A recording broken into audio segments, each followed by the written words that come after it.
Hello, this is Justin Williams with the Wolfpacker podcast. I'm joined, as always, after an NC State football game by former NC State defensive end and current Canadian Football Leaguer Mike Rose.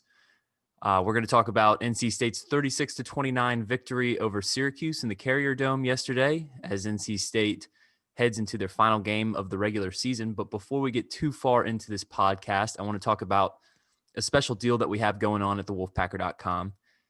For just $75, you get a whole year of premium membership to thewolfpacker.com, plus a free $75 digital gift code good for Adidas gear.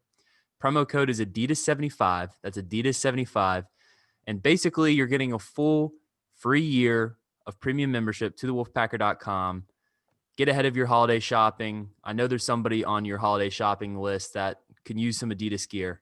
So take advantage of that code, promo code Adidas75. You get 25% off what a regular year would typically cost, typically $99. So you get it already at a discount. Plus, we're giving you a free $75 promo code to Adidas gear. Who can't use Adidas gear? Everybody needs more athletic gear. Get out there, work out. We all benefit from it. So Adidas75, head to thewolfpacker.com right now and use that promo code. Mike, let's talk about yesterday. That was probably the longest football game I've watched this year. It was all over the place. I mean, people talk about games being drunk. That game was drunk from beginning to end. NC State, I think struggled would be an understatement in the first half against. But they won. They won. Look, a win is a win, and as Dorn said after the game, it's okay to win ugly as long as you win the game. Dorn was very happy. Honestly, I don't think I've seen Coach Dorn as happy after a win this season. Maybe the Wake Forest game, because that was a big one. If NC State doesn't win that Wake Forest game to start this season, I don't know if we're still talking about a 7-3 type of year. I mean, essentially, isn't he in contention for the best ACC record and best season record if he wins out? It would be so in state history. If they beat Georgia Tech in the regular season finale, it would be the most ACC wins in NC State history. Now, granted, that's with 10 conference games as opposed to the normal 8. So he's got a little bit more opportunity, but there might be a little asterisk there, but it's still going to be the record nonetheless. If they get it done, they got to get it done first, but we'll get there. Let's talk about yesterday and what was, NC State went into that game as a 15.5 point favorite, considered heavy favorites. Syracuse had been struggling in previous weeks, a team that you didn't necessarily expect what you were going to get. The week before this game, they lost to Louisville 30-0, but at times they had competed against some pretty good teams. They lost to Boston College by 2 points. Boston College is a pretty good ACC team. They also took Clemson to a 4-quarter battle down in Death Valley. So you have to have some talent to be able to do that. And certainly I think NC State got one of the better performances Syracuse has put together this year. It was their senior day in the Carrier Dome. But basically everything that could go wrong for the Wolfpack in the first half did. It started with the fumble over the pylon with Bailey Hochman. It should have been a 14-7 game. Instead, Bailey Hochman gets called for a fumble because he lost possession just before crossing that pylon, according to the referees. I know it's a controversial call. Dorn didn't like it. A lot of NC State Twitter didn't like it.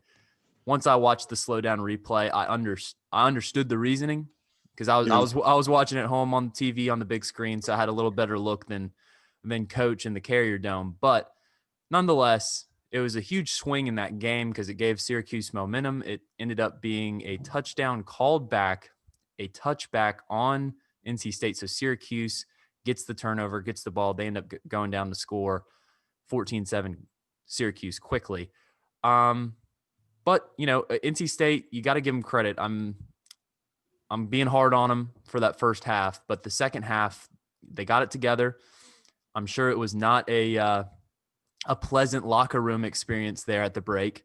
Dorn talked about how he was not pleased, and he was sure to tell his team about it at halftime. And look, they heard the message, they responded, they got it together, and they outscored Syracuse 22-7 in the second half, shut out Syracuse in the fourth quarter, and ultimately get the 7-point win. And at the end of the day, they're not going to ask how you got to your record. They're just going to look at that record, and you are what your record shows. So, Mike, just I guess a good place to start would be, is this seems to be kind of the most un-NC State year, right? NC State fans are kind of accustomed to losing these types of games, and yet NC State has found itself in these situations time and time again in 2020 and has found a way to win.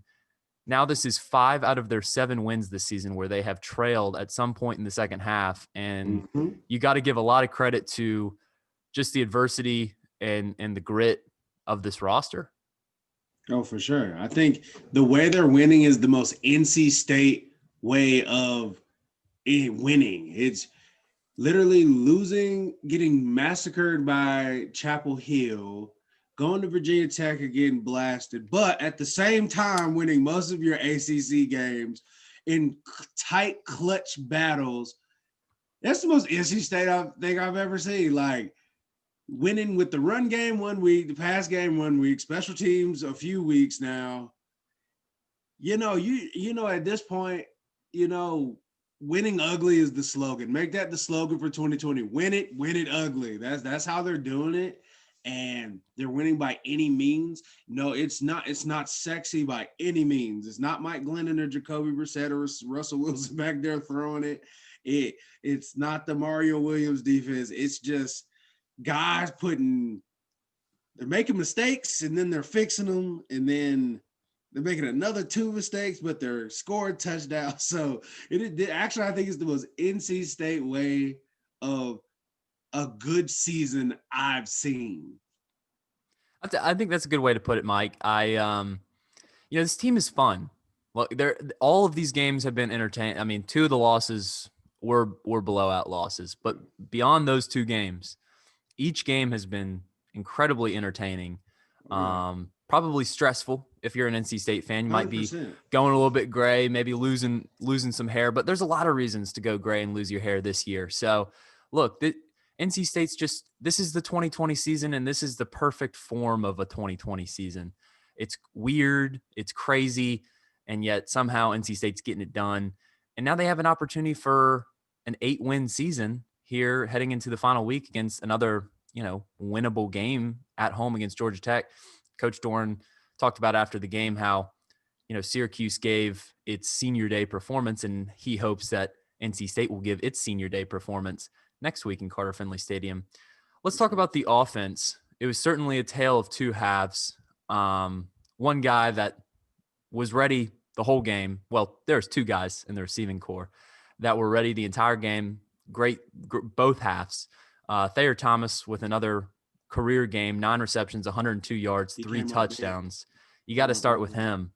So that's 2 of the last 3 games where he's had over 100 receiving yards, has led the team in receptions, receiving yards, and touchdowns, and scores 3 of the first touchdowns for Bailey Hochman in the pass game. Hochman's Julian Edelman. That's who. Thayer Thomas is Hochman's Julian Edelman. When all else fails, we just go throw it to Thayer and hope that it works. And I really think that some of those balls Thayer were catching, I was like, you know what? I think he just knew that Thayer was just going to catch it. Well, and part of it was, the defense that Syracuse was given. It seems that, look, whenever teams are going to be in single coverage against Thayer Thomas, they're going to go man-to-man against Thayer. Thayer's going to have a big day. And apparently before in the broadcast meeting with the coordinators this week, they were talking about it on ACC Network. Tim Beck had predicted a good game for Thayer Thomas just based on the film that they were watching on Syracuse. Similar to the Florida State game where, he just had one-on-one opportunities all game and took advantage of it. He's a great route runner. He's got great hands. He takes advantage of each opportunity that's given to him from whoever the quarterback is. And Hochman just knows that he's got a reliable guy in the slot that if nobody's open downfield, he's getting a lot of pressure. And we'll get to that because it was not the best pass protection performance by the Wolfpack yesterday. Also probably an understatement there. But good for Thayer. He's it was great to see a guy get some shine, especially when, coming into the season, I thought that he might be our number one receiver, and then Emeka started coming around, and obviously, my favorite player, We'll get to him. he's always been there. But Thayer, I'm glad to see him do his thing, man. I think he's a great player, and he does a lot. He does a lot of dirty work too. So that's a great point you bring up about Thayer, because there was an expectation among NC State media that Emezi had his first year as wide receiver 1 last year, had a disappointing season. Pretty much everyone in the NC State receiving core last year had a disappointing season. Part of it was due to inconsistency at quarterback, but also some of that responsibility was on the receivers, and the receivers have stepped up big this year. Thayer Thomas, kind of a slower start to the year. Emezi had a slower start too in those first 2 games, and then popped off against Pittsburgh with a 100-yard performance himself, and Devin Leary's big game, the first game he started this year. But then, Thayer had been kind of taking a back seat, doing the dirty work, doing a great job in run blocking, running his routes, all that good stuff, but hadn't had necessarily the numbers. And then after this bye week, you've kind of seen him come out of his shell, get those opportunities. And it seems like there's a real connection there with him and Bailey Hochman. Before we get to our guy, our guy on this podcast, as it's become in the second half of this season, let's talk about Bailey Hochman. It was a polarizing game for NC State Twitter. Bailey Hochman did not have his best first half. But I will put that with the disclaimer that the entire offense didn't have its best first half. Bailey Hochman was not really put in position to succeed in the first half. He was constantly under pressure. He finishes the game getting sacked 6 times by Syracuse defensive front. That is not a defensive front that you'd expect to get 6 sacks on really anybody. So credit to Syracuse for whatever they were doing in the pass rush. I mean, they were throwing some blitz packages at NC State that they were just not ready for. They schemed them up now for senior day. They schemed them up. I was disappointed in the O-line play from a pass protection standard, just because, they faced better pass rushers and done better. So that was my gripe with it. You face better pass rushers, and some of those blitzes, they're a little exotic, but at the same time, it's nothing you haven't seen in the ACC. I just think that Syracuse is just giving it their all, man. And I think they might have took them a little lightly, man. 6 sacks is a lot. That's a lot. That's a lot of sacks, and to still lose. That, to me, what that tells me is you give up 6 sacks, I'm assuming you lost that game. But I think it was a little bit of lack of effort, might have been, Well, the last time NC State gave up 6 sacks was up in Blacksburg against Virginia Tech, and we know how that game went. So that kind of a good comparison where, maybe you get away with it against not so great competition as is Syracuse. But, a lot of the mistakes that people were pointing out about Bailey Hochman in the first half, I don't think were entirely his fault, right? There was the early interception to CJ Riley. It was a pass that wasn't his fault. CJ Riley, he either got to lock that in or bat it down, but that was just bad luck. Look, could have been a better throw, was a little bit behind him, but CJ Riley's got to hang on to that ball. He gets absolutely rocked as soon as he gets that ball. And then he loses it. Syracuse is able to take the interception out of midair and return it pretty deep into NC State territory. Then there was the fumble at the end zone over the pylon, which should have been a Bailey Hochman rushing touchdown. I also don't fault Hochman for that. Of course, you coach your guys up to not reach the ball over the pylon for exactly that reason. However, I think he was just trying to make a play in the spirit of competition, and it was just one of those things. That's a 50-50 call. Like in 40 to 50 other stadiums in that same day, that same play or a play similar happened, and that was a touchdown. So you literally just got caught on the other end of the stick. It is what it is. I think that Hochman came back. Is all I care about is he came back from purgatory. Well, that's what I'm building up to here, because just to talk about that call real quick, because I know that's something that NC State fans were talking about a lot on Twitter. It was one of the bigger parts of the game, at least early on. And NC State fans were upset about it. I wasn't as upset about it. I understood the reasoning behind reversing the call. But I think where NC State fans have a point is, maybe it wasn't indisputable evidence that it wasn't a touchdown. It was called on the field. It was so close. Like you said, it was a 50-50 call. Ends up not going NC State's way. And then, of course, there was the safety in the first half where, Hochman unfortunately just was not given good field position to start.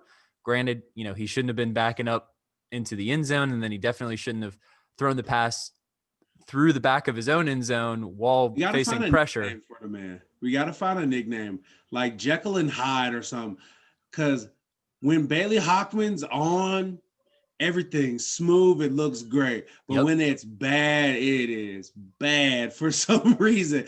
He is the extreme, like high-low. But when he's high, he's high. He's the highest you can be. But when he's low, it's just, it's bad. But man, he literally gave me I saw two different players in the first half and the second half.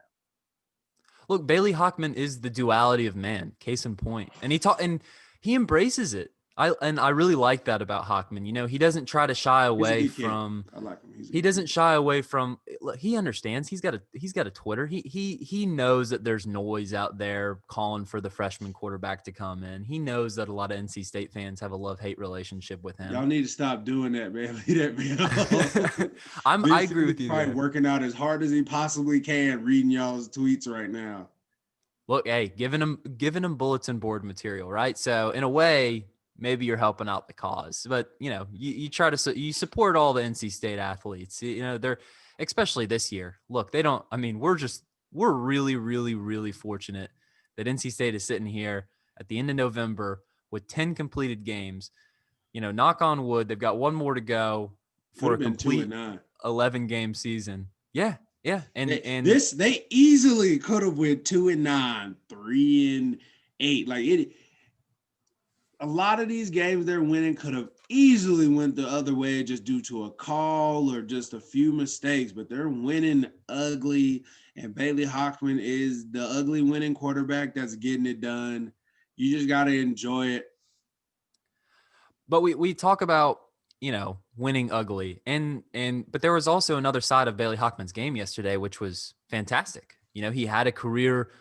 When you look at his stat line, he had a career night. He completes 74.2% of his passes. I'm not sure Hochman has ever had that type of completion percentage, over almost 75%. That's very impressive. 23 of 31. He throws for 313 yards, 4 touchdowns, both career highs. Yep. And you look at this receiving core, these pass catchers. 3 different guys with over 3 receptions for over 75 yards. He was spreading the love. Emeka Emezi, another guy, 4 receptions, 33 yards, 1 touchdown. Devin Carter got involved, 3 receptions, 76 yards, and we're getting to him. Kerry Angeline, 5 receptions, 88 yards. Getting involved early. I liked it. And look, I tweeted during the game, it should be illegal not to look at Kerry Angeline on 3rd and long. And 2 of his 5 receptions yesterday were on situations where NC State faced 3rd and 15 and 3rd and 22. And there he is, that 6'7" unicorn, just going up the middle, in between the seams, right there. Perfect option on 3rd and long. So credit to him. Hochman's, this NC State receiving core and the pass catchers have really given both of these quarterbacks, Hochman and Leary, when he was healthy, some great options on the field this year. So look, Hochman, gets it done, finds a way to get it done. And at this point, you just never really know what to expect from Hochman. You could get a great game out of him. You could get, some of those head scratching moments. And in this one, you got a little of both. I think that was really kind of the first time this year that you've seen both. I think, you kind of, when Hochman's playing his game, it.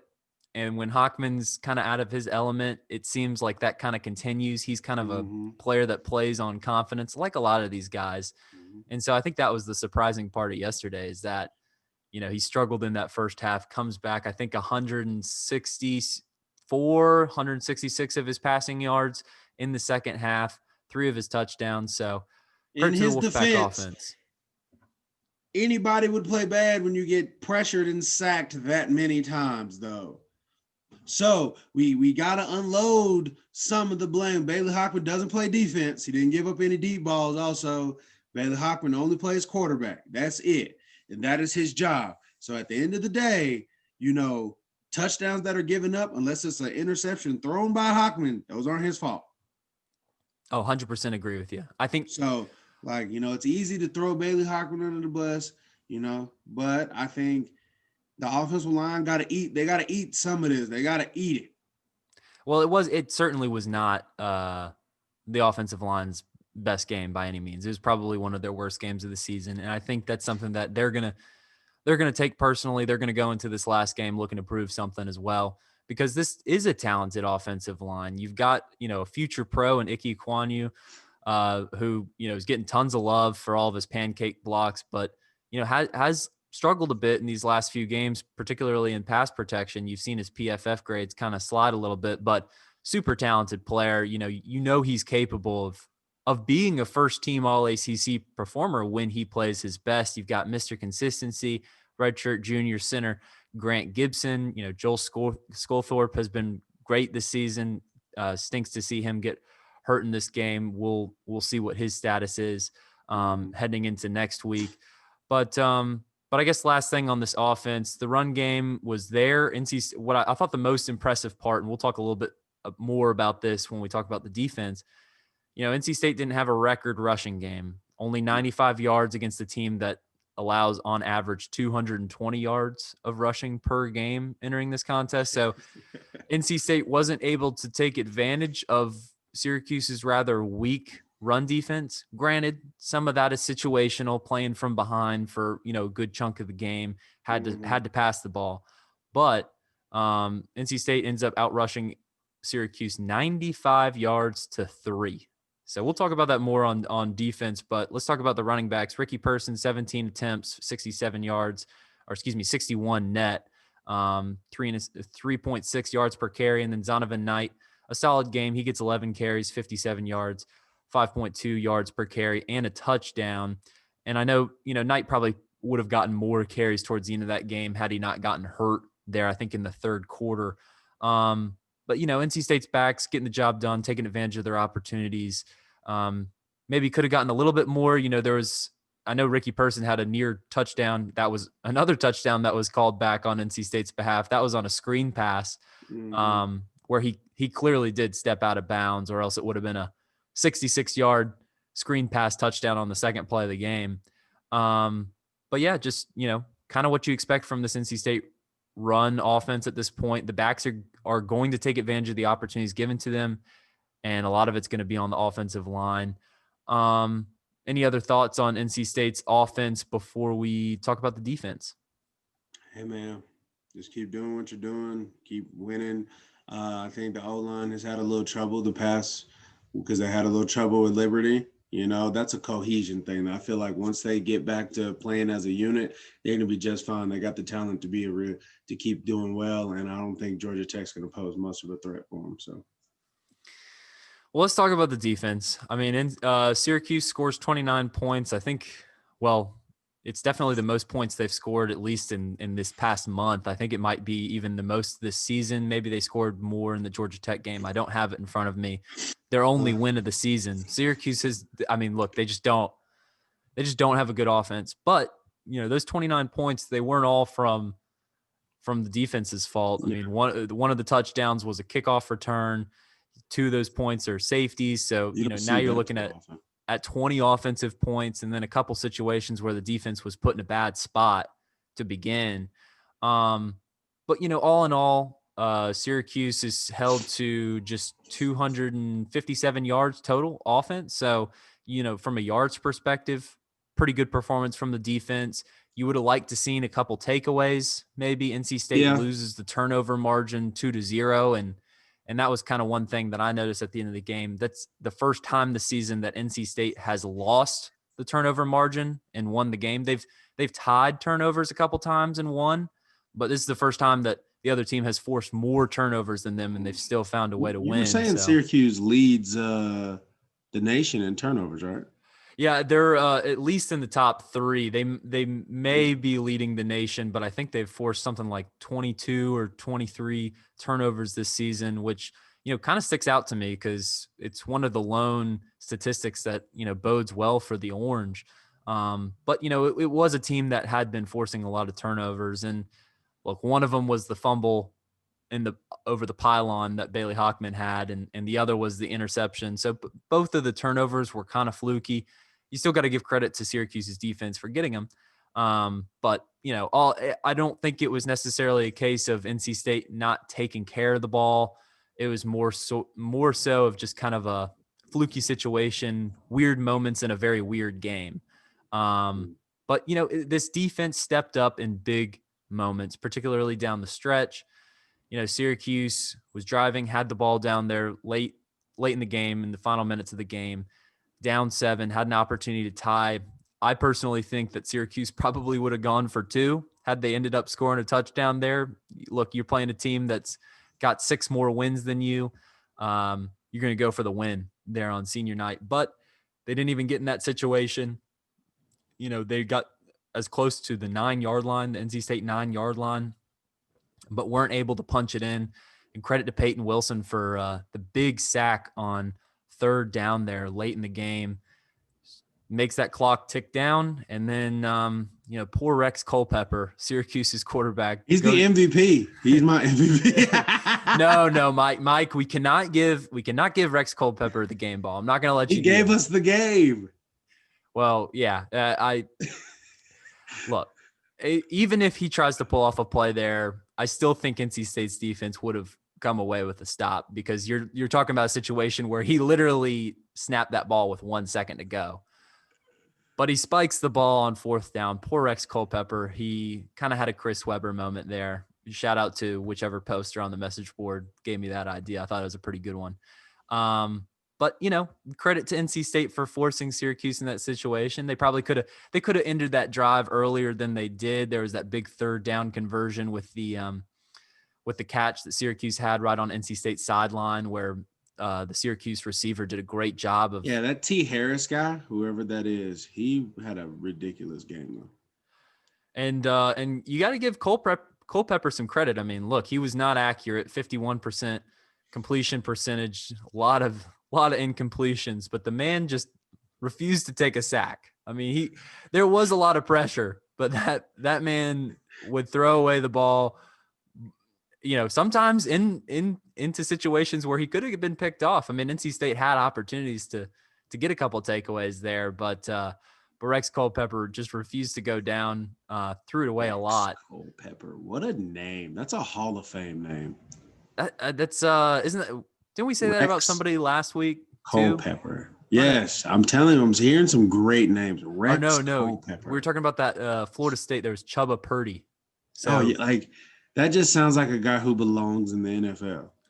There are some great quarterback names in the college game right now. So, but yeah, I think, I guess the one guy I would talk about the most on this NC State defense was Peyton Wilson. I think he probably had the best performance yesterday. Of course, had the game-winning sack, but ends up leading the team in tackles. I think he had 10 on the day, 1 tackle for loss. It was great to see Thayer Engel back. He had a great game. He finished second. Was that his first true game this year? Really, like, not getting hurt, no targeting, no nothing, just playing. Now that you say it feels like his first. You've got a good point there. He has not played. Look, he's been injured for at least 3 of these games, if not more, this season. And then the games that he has played, he's picked up a couple targeting penalties in first halves where he's had to sit the second half. I think he played the entirety of the Pittsburgh game, if I'm not mistaken. But this might be either the first or second where he's played, all 4 quarters.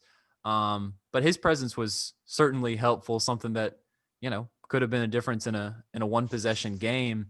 But man, Thayer Engel, when he hits somebody, it's kind of like Peyton Wilson. They're great guys. When you interview them, they're the most polite young men that you could talk to on this team. And when they get on the field, there's a switch that that clicks for them where they just get ugly. They're out for blood. I mean, there was a couple plays where Tanner Engel didn't necessarily get a tackle, but he blew up a blocker. I mean, he made his presence known. So this NC State defense has some really good individual talent, and I think it's just a matter of meshing all of the pieces together.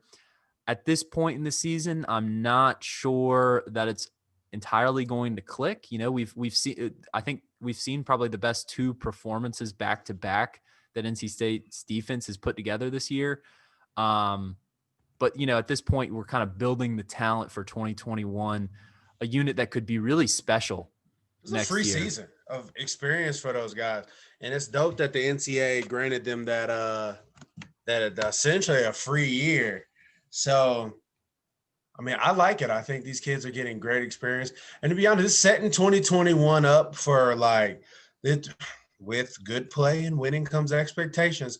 Next year, people are going to be like, all right, well, NC State, you did so well last year. A lot of these guys will be back, even though you're going to lose a few big names. But, I mean, next year, I think the expectation is going to be through the roof with a potential three-way quarterback controversy, which what coach wouldn't love to have three quarterbacks who could lead you to ACC victories? But,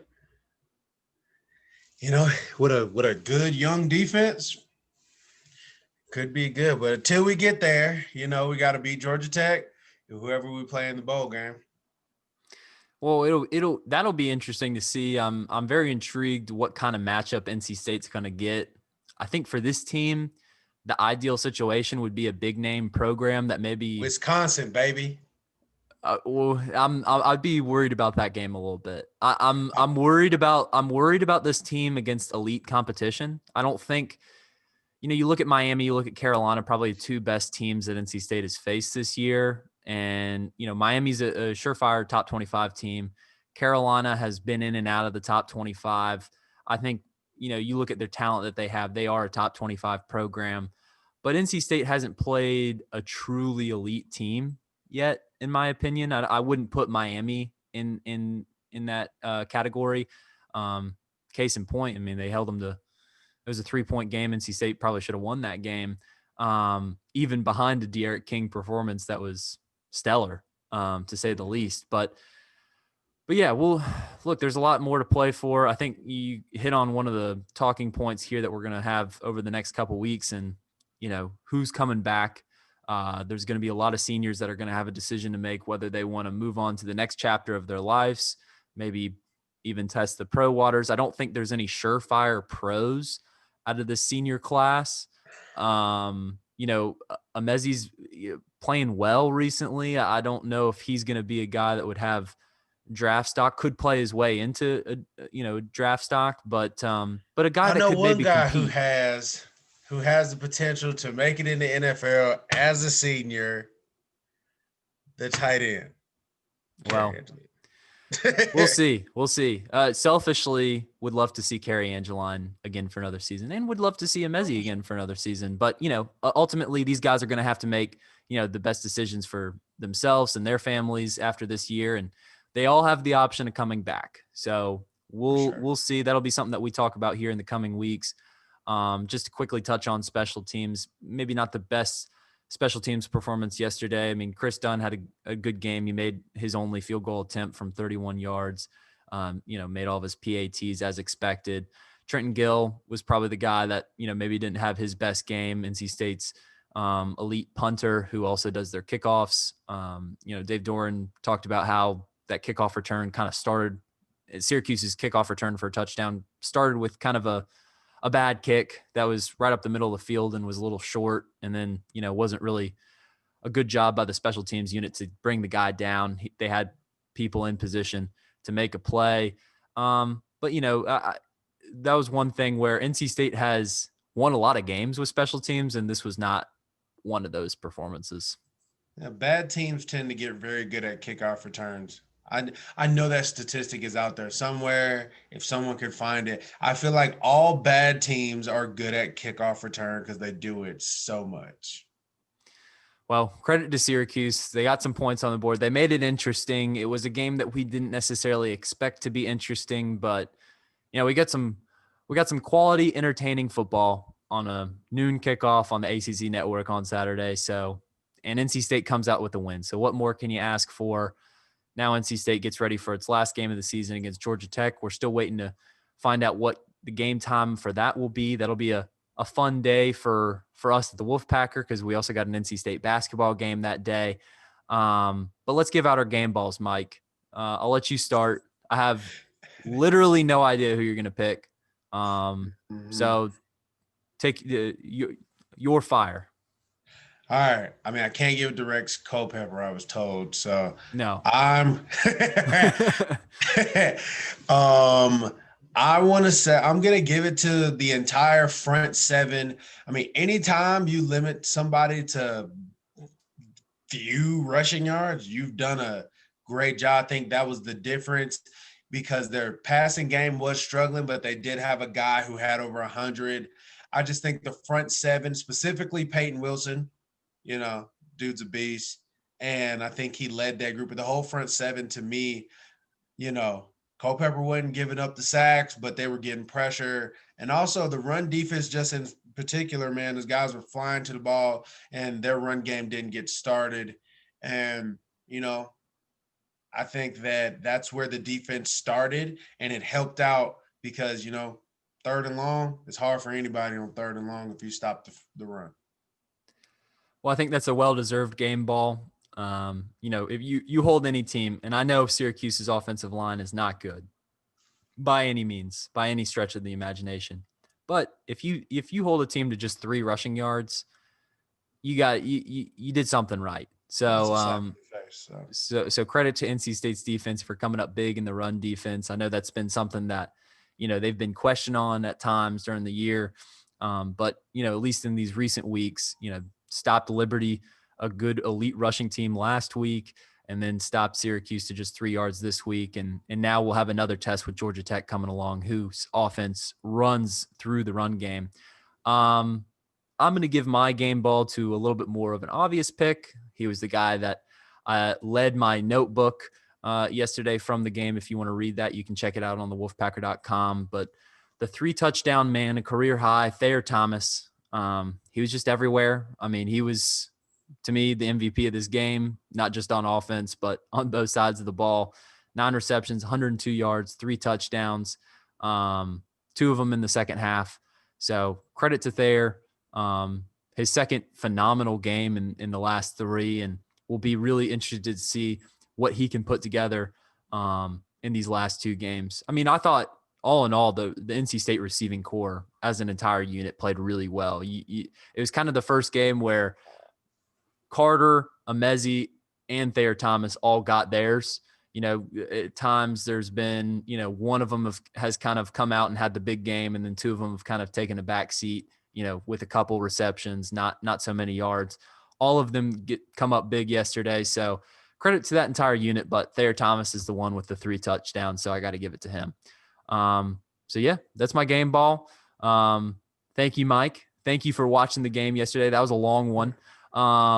Hey, real quick, can someone get me like a digital ACC network pass or something? I have used every stream possible to watch the games. Please, someone help me. Mike, we'll after this podcast, I'll hook you up with something. We'll get you taken care of, man, so we can watch these last 2 games. We'll see. I don't even know what channel this Georgia Tech game is going to be on. I don't even think we know what channel the basketball game is going to be on. So just another element of this absolutely chaotic year in 2020 is, so all these decisions pretty much come down to a few days before they even happen. So we're going to wrap up this podcast. Thank you for listening wherever you listen to us. We're on Apple Podcasts, Spotify. We're going to be on YouTube as well. So subscribe, rate, and review this podcast wherever you listen to us.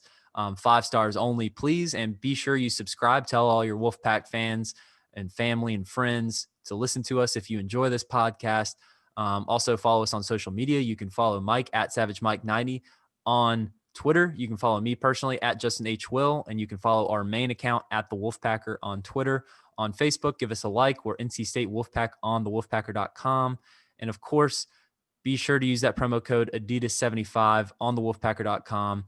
You've got a whole month left of holiday shopping ahead of you, but get ahead of it now so that you don't have to worry about it. Don't be one of those last minute guys that's wait until the end to do your holiday shopping. Take advantage of this great deal. Be a little selfish. You get a whole year of premium membership to the wolfpacker.com for just $75, and you get a free $75 digital gift code to Adidas gear. So Adidas75 is that promo code. Use it now, wolfpacker.com. And for Mike Rose, this is Justin Williams, and this has been the Wolfpacker Podcast.